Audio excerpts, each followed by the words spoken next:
you've got to feel for the men in green. You've got to feel for South Africa no matter what happens. They've had a few problems. 3 games in a row in a World Cup they've never lost before. The only thing perhaps in their favour is the format. But you can't keep clinging on to the format forever. They've lost 3. They'll have to pretty much start winning soon, starting with that game against West Indies. Well, yeah, they have their task cut out for them. But, you can't write this team off. With the kind of personnel that they have and they possess within their group, you really can't write them off. It's not like they've bowled badly. They've bowled very well. To take India to the 48th over to complete a game is bowling really well, with all due respect. And I just think that something has to kind of change. At some point something's going to give for South Africa, because they're giving their best. You can see that they're really trying.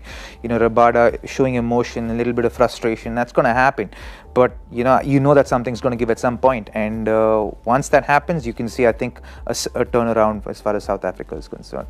What was impressive is that Chris Morris's performance today. I think they're going to take a lot of heart from that. He's going to take a lot of heart from that moving into the tournament. I think if he stands up with Rabada, and if the two of them can bowl as well as they do, and Imran Tahir can come into wickets, then it might be a different scenario altogether for South Africa. They might feel like they're in with a chance if they get that 1 win under their belt. They're looking for 1 win. I think that's what their priority and their goal would be, to make sure that they get that 1 win, focus on the processes, make sure they field well. I think those are the aspects that they're going to start focusing on as a unit. And if they get all those things working together in tandem, then I think they. So when I saw Miller dropping that catch, I said, I've seen it all. Yeah. I've seen it all. Miller dropping the sitter. Yeah, I mean, see, you can go ironically, as we mentioned it when we saw it, he is a man who very recently got the man of the match for taking X number of catches in a game. I think it was 4 or something, yeah.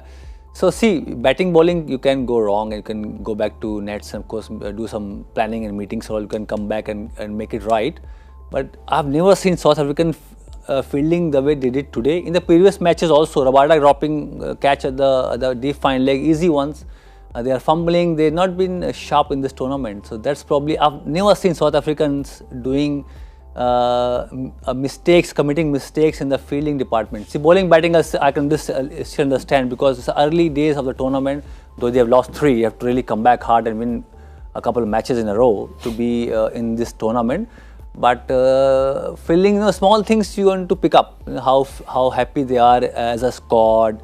When they are diving around, taking those half chances. It didn't happen. Even that du Plessis dropped Rohit Sharma, he was on duck, to be honest. Yeah. But and Dhoni, Skyer in the air, they dropped Dhoni also. Miller dropping the easiest catch in the world. I mean, I've not seen that happen before in my experience seeing on the ground. And to add to what you said, I mean, there's a bit of a luck factor as well. Yes, you have to take what comes your way. Yeah, sure. But Faf du Plessis also said in his experience, he hasn't seen so many balls landing in no man's land. Yeah. Especially early on, we saw that just past JP Duminy, just past slip. So many of those just dolly up and you take them. Yeah. So a bit of luck, and then of course the skill factor. I think India is proof that luck plays a huge factor in life and in cricket. And you can ask us cricketers, and we are proof that luck plays a huge factor in life and in cricket. And it just seems like everything is not going South Africa's way, but I think they'd want to shift their mindset, focus on the positives, focus on the things they've done right, for things to actually work for them moving forward, right? It's easy to mull on all the negatives that have happened, but I think what they look to do is, knowing them, and they've got a little bit of a break before they play again. I think they play on the 10th. They're going to use these next few days to make sure that they bring themselves out of that mind space that they're in right now. They find themselves in right now, and reach a place where they feel at least neutral or a little bit positive, and doing small things right. I think when things are not going your way, it's about breaking down goals, processes, and making it as simple as possible. Maybe for bowlers, you break it down as to how many dot balls you want to bowl in a spell, or how many dot balls you want to bowl in each of the 10 overs. Batsmen can talk about building partnerships. How many partnerships do you want in the game? How many wickets do you, and set smaller goals for yourself and achieve those goals. And those small goals will help you, just build confidence within the group. And if they rally around themselves, I think they can bring the best out of themselves.